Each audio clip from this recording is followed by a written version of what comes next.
ഈ അണക്കെട്ടെന്ന് പറയുന്നത് നെഹ്റു ഒരു കാലത്ത് പറഞ്ഞിരുന്നു ആധുനിക ഇന്ത്യയുടെ ക്ഷേത്രങ്ങളാണ്. പക്ഷേ ക്രമേണ വളരെ സയന്റിഫിക് ടെമ്പറാമെന്റ് ഉള്ള ആളായിരുന്നു നെഹ്റു. പക്ഷേ നമ്മളിപ്പോൾ കാലം മാറുന്നതനുസരിച്ച് മാറുന്ന ഒന്നാണ് ശാസ്ത്രം. ഇപ്പോഴത്തെ പുതിയ സങ്കല്പം അനുസരിച്ച് ഡാം എന്ന് പറയുന്നത് ഡാംനബിളാണ്. എന്ന് പറഞ്ഞാൽ അത് ഒരിക്കലും ശാസ്ത്രീയമായിട്ടുള്ള ഒരു കൺസ്ട്രക്ഷനേ അല്ല. ഇപ്പോൾ എന്താ പറയുന്ന നമ്മുടെ നദികളിലൊക്കെ ഉണ്ടാക്കുന്ന ചെറിയ ചെറിയ അണക്കെട്ടുകളാണ് ഇപ്പോൾ കൂടുതൽ ശാസ്ത്രീയവും പ്രകൃതിക്ക് ചേർന്നതും എന്നുള്ള സങ്കല്പം വരിക. അതിനിടയ്ക്കാണ് നമ്മുടെ ഒരു വലിയ ഭീമാകാരമായിട്ടുള്ള അണക്കെട്ട് 5 ജില്ലകൾക്ക് ഭീഷണിയായിട്ടൊരു ജല ബോംബായിട്ട് മുല്ലപ്പെരിയാർ. മുല്ലപ്പെരിയാർ നമുക്ക് സഹിക്കാം. അപ്പോൾ പുതിയ മുഖ്യമന്ത്രി തമിഴ്നാട്ടിൽ വന്നിട്ട് അതിൻ്റെ ഉയരം ഇനിയും കൂടും എന്നൊക്കെ പടകധ്വനി പറയുകയാണ് സിനിമ സ്റ്റൈലിൽ. ഇത് നമ്മുടെ ഭീതി ഒന്നുകൂടെ വർദ്ധിപ്പിക്കുന്നതിനിടയ്ക്കാണ് കേരളത്തിൻ്റെ ഒരു പ്രതിനിധി ഉണ്ടായിരുന്നു നമ്മുടെ അണക്കെട്ട് സംരക്ഷണ കമ്മിറ്റിയിൽ. ആ കമ്മിറ്റിയിൽ നിന്ന് ശിവരാജൻ എന്ന് പറയുന്ന ശിവരാജനെ മാറ്റിയിട്ട് ഇപ്പോൾ റൂർക്കി IITയിലെ ഒരാളിനെ അവിടെ പ്രതിനിധിയായിട്ട് എത്തുക. കേരളത്തിൻ്റെ ശബ്ദം ഈ അണക്കെട്ട് സംരക്ഷണ കമ്മിറ്റിയിൽ അല്ലെങ്കിൽ സമിതിയിൽ ഇപ്പം ഇല്ല. നമ്മുടെ അണക്കെട്ട് കുറച്ചുകൂടി ദുർബലമാവുകയും നമുക്ക് മുകളിലുള്ള ഭീഷണി കുറച്ചുകൂടെ ഭീമാകാരമാവുകയല്ലേ ഇപ്പൊ ചെയ്തിരിക്കുന്നത്. യഥാർത്ഥത്തിൽ ഈ മുല്ലപ്പെരിയാർ സിൻഡ്രോം എന്നാണ് ഞാൻ പറയുക. സാധാരണ മലയാളിക്ക് കേരളത്തിലെ ഒരു ഗവൺമെന്റ്, ഈ ഗവൺമെന്റ് അല്ല അതിന് മുമ്പുള്ള ഗവൺമെന്റുകളൊന്നും യഥാർത്ഥത്തിൽ മുല്ലപ്പെരിയാർ വിഷയത്തിന് ശാസ്ത്രീയമായ ഒരു പരിഹാരത്തിന് ശ്രമിച്ചിട്ടേയില്ല. കേരളം കോടതിയിൽ പോയിട്ടുള്ളത് തമിഴ്നാട് പോകുമ്പോൾ എതിർകക്ഷിയായിട്ടാണ്. കോടതിയിൽ പോലും കേരളം യഥാർത്ഥത്തിൽ കേരളത്തിന്റെ ആവശ്യം, ശരിയായ ആവശ്യം മുൻപോട്ട് വെച്ചിട്ടില്ല. ഞാൻ പറയാൻ കാരണം, ഇപ്പൊ പുതിയ ഡാം എന്നാണല്ലോ നമ്മളെല്ലാവരും പറയണത്. അത് നടക്കാത്തൊരു കാര്യമാണെന്നുള്ളത് താമലയ്ക്ക് വെളിവുള്ള എല്ലാവർക്കും അറിയാം. അതിന് പല കാരണങ്ങളുണ്ട്. അതിന് ലീഗലായ കാരണങ്ങളുണ്ട്, പൊളിറ്റിക്കലായ കാരണങ്ങളുണ്ട്. ഇപ്പൊ സുപ്രീം കോടതി പുതിയ ഡാം പണിയാൻ പറഞ്ഞു. ആ ഡാമിൽ ആ കേസിൽ കക്ഷിയായിട്ടുള്ള ആളാണ് ഞാൻ. എനിക്കൊരു ജഡ്ജ്മെന്റും കിട്ടിയിട്ടുണ്ടായിരുന്നു. ഞാൻ അത് പിന്നെ പറയാം. ഈ കേരളം പുതിയ ഡാം വേണമെന്ന് പറഞ്ഞു, തമിഴ്നാട് പുതിയ ഡാം പറ്റില്ല എന്ന് പറഞ്ഞു. അവസാനം സുപ്രീം കോടതി പറഞ്ഞു, നിങ്ങൾ രണ്ടുപേരും കൂടി ആലോചിച്ച് വേണമെങ്കിൽ പുതിയ ഡാം പണിത് പോകാം. അത് ഒരു കാലത്ത് നടക്കാത്ത കാര്യമാണ്. എന്താ കാര്യം?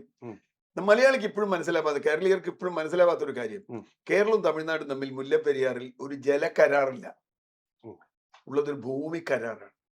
എന്ന് പറഞ്ഞാൽ 1000 ഏക്കറോളം കേരളത്തിന്റെ ഭൂമി, അന്ന് തിരുവിതാംകൂറിന്റെ ഭൂമി അന്നത്തെ മദ്രാസ് സ്റ്റേറ്റ് പാട്ടത്തിനെടുത്തിരിക്കുകയാണ്.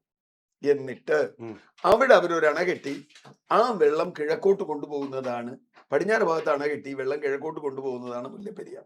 കരാർ വെള്ളത്തിന്റെ ഉദാഹരണത്തിന് ഞാൻ പറയാം, ഇപ്പൊ നെയ്യാറോ അല്ലെങ്കിൽ ചാലക്കുടി പുഴയിലൊക്കെ ഉള്ള കരാറുകളുണ്ട്. ആ കരാറൊക്കെ വെള്ളം കൊടുക്കാനുള്ള കരാറാണ്. ഇവിടെ വെള്ളം കൊടുക്കാൻ കരാറില്ല. ഇപ്പൊ മുല്ലപ്പെരിയാർ ഡാമിൽ മഴ പെയ്തില്ല എങ്കിൽ ഒരു വെള്ളം തമിഴ്നാട് കിട്ടിയില്ല, തമിഴ്നാടിന് പരാതിപ്പെടാൻ പറ്റില്ല. എന്ന് പറഞ്ഞാൽ മറ്റിടത്തൊന്നും അതല്ല. ഇപ്പൊ കാവേരിയൊക്കെ എന്ന് തിരിക്കണം. ഇവിടെ അതില്ല. ഇതൊരു സ്ഥല കരാറാണ്, ലാൻഡ് അഗ്രിമെന്റ് ആണ്, ലാൻഡ് ലീസാണ്. ഇപ്പൊ അങ്ങയുടെ ലാൻഡ് ഞാൻ എടുത്തൊരു ലീസ്, കുറച്ച് ലാൻഡ് എടുത്തു, ഞാൻ അവിടെ ഒരു ഗോഡൌൺ കെട്ടി. ഇത് വെള്ളത്തിന്റെ ഗോഡൌൺ ആണെന്നുള്ളൂ, കെട്ടി. കുറച്ച് കഴിയുമ്പോ ആ ഗോഡൌൺ വീഴാൻ പോവാണ്. നിങ്ങൾ എന്താ പറയാ? എന്നോട് പറയും, അങ്ങ് പറയും, അതെ ആ ഗോഡൌൺ വീഴും, എന്റെ വീടിന്റെ അടുത്ത്, എന്റെ വീടിനടുത്ത് ഞങ്ങളുടെ ആളുകളുടെ തലയിലൊക്കെ വീഴും, അത് മര്യാദയ്ക്ക് കെട്ട് എന്ന് പറയും. ഞാൻ ആ ഗോഡൌൺ എന്റെ രീതിയിൽ കെട്ടും. ഞാൻ പറയും സേഫ് ആണെന്ന് പറയും, നിങ്ങൾ പറയും സേഫ് അല്ല എന്ന് പറയും. അതിന് പകരം നമ്മളിപ്പോ പറയണ എന്താ, ഞാൻ വേറൊരു ഗോഡൌൺ കെട്ടിത്തരാന്ന്. ഈ അണക്കെട്ടിന്റെ നമ്മൾ വീട് മാറുന്ന പോലെയല്ല. ഒരു വീട് മാറുമ്പോൾ വേറൊരു വീട് വെക്കാനോ ഒരു വീട് റിപ്പയർ ചെയ്യാനോ പറ്റും. പക്ഷെ ഒരു പുതിയ അണക്കെട്ട് ഉണ്ടാക്കുക എന്ന് പറയുന്നത് വേറെ സ്ഥലത്തല്ലേ പറ്റൂ. എന്ന് പറഞ്ഞാൽ ഇപ്പോഴുള്ള 1000 ഏക്കറിന് പുറത്ത് ഏതാണ്ട് 1600 അടി താഴെ നിന്ന് പുതിയ ഡാം ഉണ്ടാക്കി വരണം. കാരണം ഇത് മലയാണ്, മലയുടെ താഴെയാണ്. അപ്പൊ പുതിയ ഡാം ഈ ഉയരം കിട്ടണമെങ്കിൽ തന്നെ ഏതാണ്ട് 250-300 അടി ഉയരമുള്ള ഡാം വേണം. ഒന്നാമത്തെ കാര്യം, അത് കേരളത്തിന്റെ ഭൂമി കെട്ടണം. അപ്പൊ ഒരു പ്രശ്നമുണ്ട്, പുതിയ ഭീഷണിയാവുന്നു. അല്ല, ഭീഷണി മാത്രമല്ല, ഒരു പ്രശ്നമുണ്ട്. ആ ഡാമിന്റെ നിയന്ത്രണം ആരുടെയിലായിരിക്കും? കേരളത്തിന്റെ. ഈ കാര്യത്തിൽ തമിഴ്നാട് ഒരു കാരണവശാലും വിട്ടുവീഴ്ചയില്ല. കാരണം ഡാം അവരുടെ നിയന്ത്രണത്തിലാണിപ്പോ. കേരളം അതിന്റെ നയമായിട്ട് പറയുന്നത് തമിഴ്നാടിന് വെള്ളം നമുക്ക്. അതൊക്കെ ഞാൻ വെറുതെ വർത്താനം പറയാവുന്നതാ. കാരണം എന്താ വെച്ചാൽ ഞാൻ പറഞ്ഞ അതാണ്, അങ്ങ് വേറൊരു ഗോഡൌൺ ഉണ്ടാക്കിയാൽ ആ ഗോഡൌണിന്റെ അകത്ത് അവനോട് സാധനം കൊണ്ട് ശേഖരിക്കാൻ പറഞ്ഞാൽ അവൻ ശേഖരിക്കുവോ? ഇല്ലല്ലോ. കാരണം അതിന്റെ നിയന്ത്രണം ആരുടെ ഇല്ല. അപ്പൊ കരാറ് അവരെ സംബന്ധിച്ചിടത്തോളം ഡാമിന്റെ പൂർണ്ണ നിയന്ത്രണം അവർക്കുണ്ടായിരിക്കണമെന്ന്. കാരണം അവര് ലാൻഡ് ലീസ് എടുത്ത് 999 വർഷത്തേക്ക്, അതിന്റെ തർക്കമൊക്കെ ഉണ്ട്. 999 വർഷത്തേക്ക് ലീസ് എടുത്ത് അവർ കെട്ടിയിട്ടുള്ള ഒരു ഗോഡൌൺ ആണ് ഈ ഡാം. അങ്ങനെ കണക്കാക്കും. ആ വെള്ളം അവർ കൊണ്ടുപോവാണ്. എന്റെ ഗോഡൌണിൽ സാധനം ഞാൻ കൊണ്ടുപോയില്ലേ, കിഴക്കോട്ട് കൊണ്ടുപോവാണ്. നിങ്ങൾ പറയാ പുതിയ ഗോഡൌൺ കെട്ടിത്തരാൻ അതിന്റെ ഉടമസ്ഥർക്ക്. ഇപ്പൊ തമിഴ്നാട് ഒരു കാരണവശാലും ഡാമിന്റെ നിയന്ത്രണം കേരളത്തിന് കൊടുക്കില്ല. കാരണം അതിനവർക്ക് കാരണങ്ങളുണ്ട്. വെള്ളം, ഞാൻ ഒരിക്കൽ ബഹുമാനപ്പെട്ട ഇപ്പോഴത്തെ ആഭ്യന്തരമന്ത്രി രമേശ് ചെന്നിത്തല ഒരു പുസ്തകം എഴുതി മുല്ലപ്പെരിയാറിനെ കുറിച്ച്. ഇപ്പോഴൊന്നുമല്ല, 2012 ആ പുസ്തക പ്രകാശനത്തിന് എന്നെയാണ് പുസ്തക പ്രകാശനം വിളിച്ചു. മുഖ്യമന്ത്രി ഉമ്മൻചാണ്ടിയായിരുന്നു പുസ്തക പ്രകാശനം. ആ ചടങ്ങിൽ വെച്ച് ഇതേ കാര്യം പറഞ്ഞു, തമിഴ്നാടിന് വെള്ളം കൊടുക്കാം. തമിഴ്നാടിന് നിങ്ങൾ വെള്ളം കൊടുക്കണ്ട, തമിഴ്നാട് വെള്ളം എടുക്കണം. കരാർ രണ്ടും തമ്മിൽ വ്യത്യാസമുണ്ട്. തമിഴ്നാടിന് എടുക്കാവുന്ന വെള്ളം നിങ്ങൾ കൊടുക്കാൻ നിന്നാൽ കണ്ടീഷൻ നിങ്ങളായില്ലേ. അപ്പൊ ഞങ്ങൾ എടുക്കും, എനിക്ക് ഫ്രീ ആയിട്ട് എടുക്കുന്ന ഒരു സാധനം നിങ്ങൾ തരേണ്ട കാര്യം എന്താ? ഞങ്ങളിപ്പോ എടുക്കണം. ഞങ്ങളുടെ 999 വർഷത്തേക്ക് ഞങ്ങളുടെ ഡാം കൂടി ഉണ്ട്. അപ്പൊ നിയമപരമായി നമുക്ക് ബാക്കി വൈകാരികമായി എന്ത് വേണി പറയാം, നിയമത്തിൽ എന്താ? അതാണ് സുപ്രീം കോടതിയും പറഞ്ഞത്. അവരുടെ സ്ഥലത്ത് അവരൊരു ഡാം കിട്ടി, ആ ഡാം നിങ്ങൾക്ക് ഭീഷണിയാണെന്നുണ്ടെങ്കിൽ നിങ്ങൾക്ക് വേറെ രീതിയിൽ ചർച്ച ചെയ്യാം. അപ്പൊ അതിന്റെ ഭീഷണിയെ പറ്റി ചർച്ച ചെയ്യാം. പക്ഷെ വേറൊരു ഡാം കെട്ടാന്നുള്ളത് പ്രശ്നമാണ്. ഒന്ന്, തമിഴ്നാട് സമ്മതിക്കില്ല. രണ്ടാമത്, ഈ ഡാം കെട്ടാൻ പോകുന്നത് പെരിയാർ ടൈഗർ റിസർവില്ല. ആയിരക്കണക്കിന് ഹെക്ടർ വനം, നിത്യഹരിത വനം, ആനത്താരയടക്കം അല്ലെങ്കിൽ കടുവാ സങ്കേതം അടക്കം മുങ്ങിപ്പോവും. അത് മുങ്ങിപ്പോവാനുള്ള ഒരു പുതിയ അനുമതി ഒന്നും ഇന്നത്തെ കാലത്ത് ഒരു കോടതിയിൽ നിന്ന് കിട്ടില്ല, പരിസ്ഥിതി അനുമതി കിട്ടില്ല. 25 ഏക്കർ വനം വകുപ്പ് കൊടുക്കില്ല, വനം വകുപ്പല്ല, സുപ്രീം കോടതി കൊടുക്കില്ല. 25 ഏക്കർ ശബരിമലയ്ക്ക് വേണ്ടി നമ്മൾ എത്ര ബുദ്ധിമുട്ടി വനം കിട്ടാൻ. ഇപ്പൊ റോഡ്, ആലുവ മൂന്നാർ റോഡ് പോവാൻ ഒരു ഇത്തിരി വനം കിട്ടാൻ വേണ്ടിയിട്ട് ഇപ്പൊ എന്തെല്ലാം ബഹളം ഉണ്ടാക്കണു എന്ന് പറഞ്ഞാൽ ഈ ആയിരക്കണക്കിന് ഹെക്ടർ വനം മുങ്ങി പോകണം സംഭവിക്കും. മൂന്നാമത്, ഇപ്പൊ ഒരു ഡാം നമ്മൾ കെട്ടി നോക്കിയാ, ആ ഡാമിന് ആയുസ് എത്രയുണ്ട്? കൂടി വന്ന 100 വർഷമല്ലേ. ആ 100 വർഷം കഴിഞ്ഞ് ഈ ഡാം സേഫ് അല്ലല്ല. അപ്പൊ അടുത്ത ഡാം എവിടെ കെട്ടണം? അതിന്റെ പുറകെ കെട്ടണം. മുമ്പിൽ കെട്ടാൻ പറ്റില്ലല്ലോ. ഒരു ഡാമിനകത്ത് ഡാം കെട്ടാൻ പറ്റില്ല, ഡാമിന് പുറത്ത് കെട്ടണം. അപ്പൊ ഇനി അതായത് 1000 പിന്നെ അപ്പൊ ഇതിനേക്കാൾ വലിയ ഡാം കെട്ടണം. അപ്പൊ എന്ന് പറഞ്ഞാൽ അടുത്തൊരു 999 വർഷത്തേക്ക് ഇനി 800 വർഷം ബാക്കിയുണ്ട്. 700 വർഷം ബാക്കിയില്ലേ? 7 ഡാം കെട്ടേണ്ടി വരും. ടെക്നിക്കലി തന്നെ നടക്കാത്തൊരു കാര്യമാണ്, നടക്കില്ല അത്. മൂന്നാമത്തെ പ്രശ്നം സാമ്പത്തികമാണ്. എന്തിനാണ് കേരളം ഇതിനു വേണ്ടി പൈസ കൊടുക്കണേ? ഈ ഡാം തകർന്നാൽ, തകരുമെന്നുള്ളത് അവിടെ നിൽക്കട്ടെ, തകർന്നാൽ കേരളത്തിന് ഒരു ദിവസത്തെ പ്രശ്നമുള്ളൂ, ഒറ്റ പ്രാവശ്യം, വൺ ടൈം പ്രോബ്ലം ഉണ്ടായെങ്കിൽ തന്നെ. ഉണ്ടാവുമെന്നുള്ളത് നമുക്ക് നോക്കാം. തമിഴ്നാട് അല്ല, വരട്ടെ, ഞാൻ അതിലേക്ക് വരാം. തമിഴ്നാടിന് അങ്ങനെയല്ല. ഈ ഡാം തകർന്നാൽ പിന്നെ ഒരു ജീവിതത്തിൽ ഡാം കെട്ടാൻ പറ്റുമോ? കേരളം സമ്മതിക്കുമോ? ആരെങ്കിലും സമ്മതിക്കുമോ? എന്ന് പറഞ്ഞാൽ 6 ജില്ല വരണ്ടു പോകുക അവരുടെ. മനസ്സിലായോ? മാത്രമല്ല, ഇതിനപ്പുറത്ത് കേരളം ഇത് എന്തുണ്ടാവും അപകടം എന്നുള്ളത്, അതിന് ഒരുപാട് കണ്ടീഷൻ അല്ല. മുല്ലപ്പെരിയാർ ഉണ്ടാകാൻ പോകുന്ന അപകടങ്ങളുടെ കണ്ടീഷൻ അല്ല. ഒന്ന്, ഡാം അങ്ങനെ പൊട്ടില്ല. ഡാം പൊട്ടണമെങ്കിൽ, ഡാം വെറുതെ വെള്ളം കൂടിയോണ്ട് ഡാം പൊട്ടില്ല, നമ്മൾ വിചാരിക്കണ വരെയല്ല. ഡാം പൊട്ടണമെങ്കിൽ 2 കണ്ടീഷനേ ഉള്ളൂ. ഒന്ന്, ഭൂചലനം വേണം. 2, ഹെവി റെയിൻ കൊണ്ട് ഓവർഫ്ലോ ചെയ്യും. ഈ 2 കണ്ടീഷനാണ് ഒരു ഡാം കുഴപ്പമുണ്ടാവുക. നമ്മുടെ പെരിങ്ങൽകുത്ത് ഡാം 2018 ഓവർഫ്ലോ ചെയ്ത് ഓർമ്മയുണ്ടാവും. ഡോം ഓവർഫ്ലോ ചെയ്താൽ പിന്നെ ഡാം അല്ലല്ലോ, പിന്നെ ഡാം അല്ലല്ലോ, ഒരു തടയണ പോലെയല്ലേ. അപ്പൊ അതുപോലെ ഭൂചലനം ഉണ്ടാവും. ഭൂചലനം ഉണ്ടാവും എന്ന് നമ്മള് റൂർക്കി ഐഐടി എന്തോ പഠനമൊക്കെ കൊണ്ടുകൊടുത്തു. നമ്മൾ നടത്തിയ പഠനം കോടതി എടുക്കില്ല. ആ പഠനത്തിൽ അവർ ചോദിച്ച വേറൊരു കാര്യമുണ്ട്. 6.5 റിക്ടർ സ്കെയിലിൽ മുല്ലപ്പെരിയാറിൽ ഭൂചലനം ഉണ്ടായി, മുല്ലപ്പെരിയാർ പൊട്ടും. പക്ഷെ 6.5 ഉണ്ടായി ഇടുക്കി ഡാം നിൽക്കുന്ന എന്താ ഉറപ്പ്? 6.5 ഇടുക്കി ഡാം പോവും, ചെറുതോണി പോവും, ആർച്ച് ഡാം ചിലപ്പോൾ നിന്നു വരും, ചെറുതോണി ഡാം പോവും. എന്ന് പറഞ്ഞാൽ ചെറുതോണി ഡാം പൊട്ടിയാലുള്ള സ്ഥിതി ഒന്ന് ആലോചിക്കും. മുല്ലപ്പെരിയാർ പൊട്ടുന്നത്, മുല്ലപ്പെരിയാർ പൊട്ടിയാൽ പൊട്ടുന്ന സമയത്ത് ഇടുക്കിയിൽ എത്ര വെള്ളമുണ്ട്? 4 മണിക്കൂർ ഇടുക്കിയിലേക്ക് അത് വരണേ, 4 മണിക്കൂർ ഒഴുകി ഇടുക്കിയിലേക്കാണ് മിക്കവാറും വരിക. അപ്പൊ ഇടുക്കിയിൽ എത്ര വെള്ളമുണ്ടെന്ന് ഇരിക്കും. മുല്ലപ്പെരിയാർ എന്ന് പറയുന്നത് ഇടുക്കിയുടെ 5-1 ശേഷിയുള്ള ഒരു ഡാമാണ്. അപ്പൊ ഇടുക്കിയിൽ പകുതി വെള്ളമുള്ളൂ നോക്കിയാ, ഇത് താങ്ങും, ചിലപ്പോ താങ്ങും. ഇടുക്കി ഡാം പൊട്ടിയാലാണ് നമുക്ക് പ്രോബ്ലം വരാം. റെഗുലേഷൻസ് ഉണ്ടല്ലോ, ഷട്ടറുകൾ തുറന്നു വിടാമല്ലോ. ഷട്ടർ തുറന്നു വിടാം. അപ്പൊ ഞാൻ പറഞ്ഞത് ഒരുപാട് ഓപ്ഷൻ ഉണ്ട്. ഇതൊക്കെ സുപ്രീം കോടതിന് മുമ്പിലുണ്ട്. ഞാനൊരു ചോദിക്കുന്നത്, എന്റെ സംശയം, ഇത്രയും നാള് ചുണ്ണാമ്പും സുർക്കി ഉപയോഗിച്ച് നിർമ്മിച്ച ഈ ഡാം എങ്ങനെ ഒരു കുഴപ്പവും കൂടാതെ നിലനിന്നു? അതിന്റെ അല്ല, അത് ഇനി നിൽക്കും. ഒരു വിസ്മയമല്ലേ? ഞാൻ ഇനി നിൽക്കുന്ന വിചാരിക്കണം. ഇപ്പൊ അവർ ചെയ്ത ചുണ്ണാമ്പും സുർക്കിയൊക്കെ പോയിപ്പോ ഇപ്പൊ ചെയ്യണം എന്താ വെച്ചാൽ, ഇപ്പൊ അവര് വലിയ തോതിലുള്ള പ്രൊട്ടക്ഷൻ അതിന് ചെയ്തിട്ടുണ്ട്. ഒരു കോൺക്രീറ്റിന്റെ റിംഗ് ഉണ്ട്, സ്റ്റീലിന്റെ റിംഗ് ഉണ്ട്, ഇതൊക്കെ അതിനകത്ത് ഇറക്കിയിട്ടുണ്ട്. ഒരുപാട് കോൺക്രീറ്റ് ഇറക്കിയിട്ടുണ്ട്. പൊട്ടില്ല എന്ന് ഞാൻ പറയില്ല, ഒരു ഡാം പൊട്ടില്ല എന്ന് ഞാൻ പറയില്ല. നേരത്തെ പറഞ്ഞതുപോലെ ഏത് ഡാമും അൺസേഫ് ആണ്. ഏത് ഡാം അശാസ്ത്രീയം.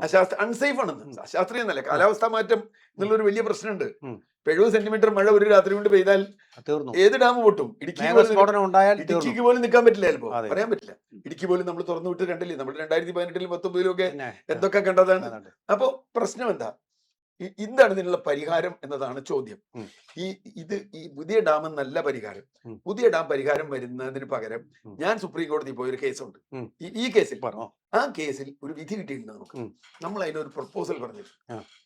ആ പ്രപ്പോസൽ എന്താ വെച്ചാൽ ടെക്നിക്കൽ കമ്മിറ്റി കൊടുത്തു, ഉം. അവരും അപ്രൂവ് ചെയ്തു. കെ ടി തോമസിന്റെ ഒക്കെ ഉം. കമ്മിറ്റി ഒക്കെ അപ്രൂവ് ചെയ്തു. ഉം. അതെന്താ വെച്ചാൽ ഇപ്പോഴുള്ള മുല്ലപ്പെരിയാർ ഡാം ഇങ്ങനെ നിൽക്കുകയാണല്ലോ, ഉം. അത് 50 അടി, ഇപ്പൊ അവർക്ക് 104 അടിയിൽ നിന്ന് വെള്ളം കൊണ്ടുപോകാൻ പറ്റും. ആ.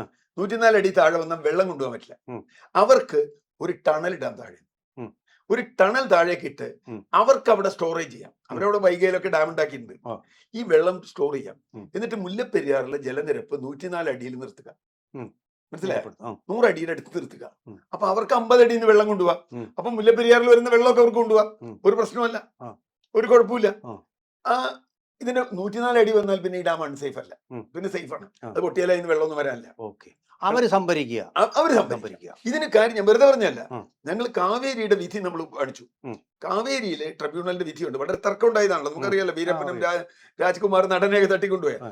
കാവേരിയിലെ സുപ്രീം കോടതി പറഞ്ഞ ഒരു കാര്യം, ഇവിടെ എഗ്രി ചെയ്തൊരു കാര്യമുണ്ട്. ഉം. കർണാടകം പറഞ്ഞു, ഞങ്ങളുടെ അവിടെ തലക്കാവേരിയിൽ നിന്ന് വരുന്ന ഉം. വെള്ളം ഞങ്ങൾ നിങ്ങൾക്ക് തരാം തമിഴ്നാട്ടിൽ, ഉം. പക്ഷെ സ്റ്റോറേജ് നിങ്ങളുടെ ആവണം. ഉം. ഞങ്ങളുടെ അവിടെ ഡാം കെട്ടി സ്റ്റോർ ചെയ്യാൻ പറ്റില്ല. അതേ നയം നമ്മൾ അതാണ്. സ്റ്റോറേജ് നിങ്ങൾ ചെയ്തോ, ഉം. സ്റ്റോറേജ് നിങ്ങൾ വേറെ ചെയ്യുക, നിങ്ങൾ താഴെ അങ്ങനെയാണ് തമിഴ്നാട് അത് എഗ്രി ചെയ്തത്. ഉം. തമിഴ്നാട് വെള്ളം മഴ പെയ്യുമ്പോൾ വെള്ളം എടുക്കാം, പക്ഷെ സ്റ്റോർ ചെയ്യാൻ തമിഴ്നാടിന്റെ ജോലിയാണ്. ഇവിടെയും തമിഴ്നാടിനും സേഫ് ആണിത്. കാരണം ഇതെന്തെങ്കിലും എന്തെങ്കിലും തകർന്നു പോയാൽ പിന്നെ അവർക്ക് വെള്ളം കിട്ടില്ല. അപ്പൊ അതുകൊണ്ട് തമിഴ്നാടിനെ സംബന്ധിച്ചിടത്തോളം ഇത് സേഫ് ആണ്.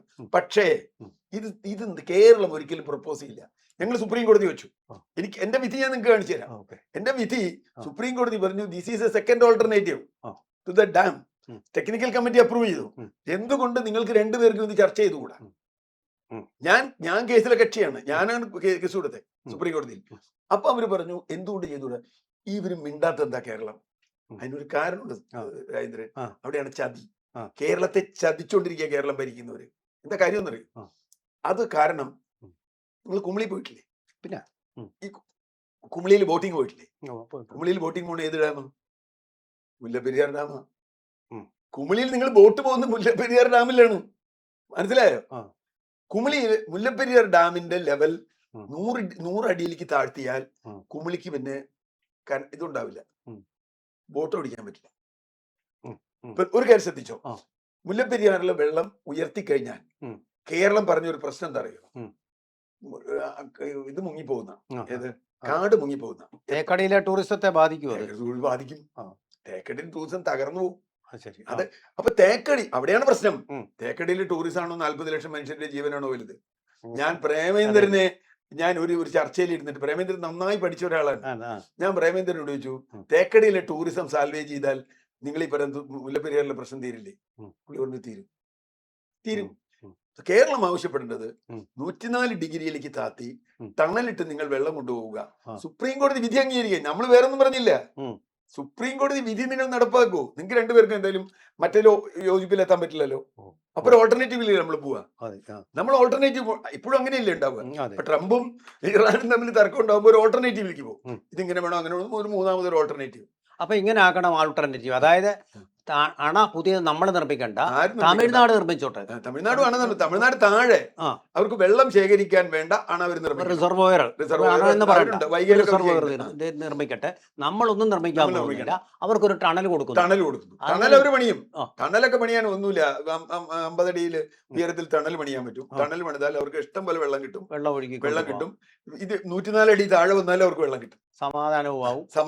നമുക്ക് സമാധാനമായിട്ട് കിടന്നുറങ്ങാം. പ്രത്യേകിച്ച് ഈ 5 ജില്ലകളിലെ ആൾക്കാർക്ക്. ഒരു കാര്യം കൂടെ ആൻസർ ചെയ്ത് നമ്മള് ജയലളിത പണ്ട് പറഞ്ഞത്, ഇപ്പൊ വിജയ് അല്ല പറഞ്ഞത്, പഴയ മുഖ്യമന്ത്രി, അവിടെ റിയൽ എസ്റ്റേറ്റ് ബിസിനസ് നടക്കുന്ന ആ ലോബിയാണ് ഈ മുല്ലപ്പെരിയാർ പൊട്ടുമെന്ന് പറഞ്ഞ് കേരളത്തെ പേടിപ്പിച്ചുകൊണ്ടിരിക്കുന്നത്, ഞെട്ടിപ്പിച്ചുകൊണ്ടിരിക്കുന്നത്. അത് വല്ല വാസ്തവം ഉണ്ടോ? താങ്കൾ ഇത് പഠിച്ചത്? 2 റിയൽ എസ്റ്റേറ്റ് ലോബി ഉണ്ട് ഇവിടെ. 2 റിയൽ എസ്റ്റേറ്റ് ലോബി ഉണ്ട് അവിടെ ഉണ്ട്. അല്ല, ഒന്ന് കേരളത്തിലെ രാഷ്ട്രീയ നേതാക്കൾക്ക് തമിഴ്നാട്ടിൽ പൈസ കൊടുക്കുന്നുണ്ട്. ഈ പരിപാടിക്ക്. ആഹാ. ഈ പുതിയ ഡാം എന്ന് പറഞ്ഞുകൊണ്ടിരുന്നാൽ മതി, ആ. അവർക്ക് പൈസ കൊടുക്കും. കാരണം ഇതിന് ഒരിക്കലും ഈ ടണൽ പോലെയുള്ള പരിഹാരങ്ങളിലേക്ക് വരില്ല.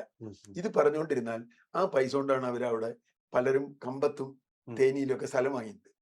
ഒരിക്കൽ ജയലളിത പറഞ്ഞൊരു കാര്യമുണ്ട്, ഞാൻ ഈ ലിസ്റ്റുകാരുടെ ഈ തമിഴ്നാട്ടിൽ സ്ഥലമുള്ള ആളുകളുടെ ലിസ്റ്റ് ഞാൻ പുറത്തുവിടുന്നു പറഞ്ഞതോടുകൂടി കേരളത്തിൽ നിന്നു. ഇനി ഈ കുമിളിയിൽ കയ്യേറ്റ ലോബിയുണ്ട്. ആ കയ്യേറ്റ ലോബിക്കും ഇത് പ്രശ്നമാണ്. ഇപ്പൊ തമിഴ്നാട് നാളെ 150 ആക്കി നോക്കിയാൽ 154 അവരുടെ മാക്സിമം. 154 അടിയിലേക്ക് പോയിക്കാൽ കുമിളി ടൗൺ പകുതി മുങ്ങും. ഇന്ന് നിങ്ങൾ കാണുന്ന കുമിളി ടൗൺ പകുതി മുങ്ങും. അത് ഒരു പ്രശ്നമുണ്ട്. അപ്പൊ അതുകൊണ്ട് കൂടരുത്, കുറയ്ക്കരുത്. ഇവർക്ക് 136 നിർത്തണം. കേരളത്തിന്റെ ആദ്യത്തെ പ്രശ്നം, കേരളം പറഞ്ഞത് 136 അടിയിൽ കൂട്ടരുത് എന്നാണ്. മനസ്സിലായ? തമിഴ്നാട് 2000-ൽ 136 അടിയിൽ കൂട്ടാൻ വേണ്ടി പോകുന്നു. 79 നിശ്ചയിച്ചതാ.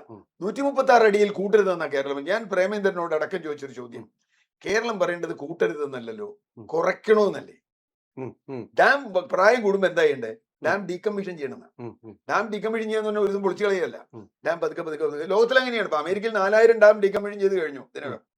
കാരണം സേഫ് അല്ല, നേരത്തെ പറഞ്ഞ ക്ലൈമറ്റ് ചേഞ്ച് വെച്ച്. അപ്പൊ മുല്ലപ്പെരിയാർ ഡാം ഡീകമ്മീഷൻ ചെയ്യണമെന്നാണ് കേരളം ആവശ്യപ്പെടുന്നത്. 136 അടി വരെ കൂട്ടരുതെന്ന് പറഞ്ഞാൽ അതിനൊരു അർത്ഥവും കൂടി ഉണ്ട്. കോടതി നിയമം വരുന്ന 136 അടി വരെ സേഫാന്നാ, അല്ലേ? അത് ഈ കൂട്ടരുതെന്ന് കേരളം ആവശ്യപ്പെടുന്നുള്ളൂ. ആ പരിധി വിടരുത്. ഞാൻ കോടതിയിൽ പോയി ഒരു സ്റ്റേറ്റ്മെന്റ് കൊടുത്താൽ അത് വേറെ രീതിയിലും വായിക്കുമല്ലോ. അപ്പൊ തമിഴ്നാട് പറഞ്ഞു 136 അടി വരെ സേഫ് ആണെന്ന് കേരളം സമ്മതിച്ചിട്ടുണ്ട്. അതാണ് പ്രശ്നം. 136 അടി കൂട്ടരുതെന്ന കേരളത്തിന്റെ വാദം ഉണ്ടായിട്ടുള്ളൂ. മാത്രമല്ല കേരളം ഇപ്പൊ അവസാനം ഒരു കോടതിയിൽ പോയി ചോദിച്ചാൽ കേരളം ഈ വിഷയത്തിൽ ശരിയായ നിയമ പോരാട്ടം നടത്തിയിട്ടില്ല.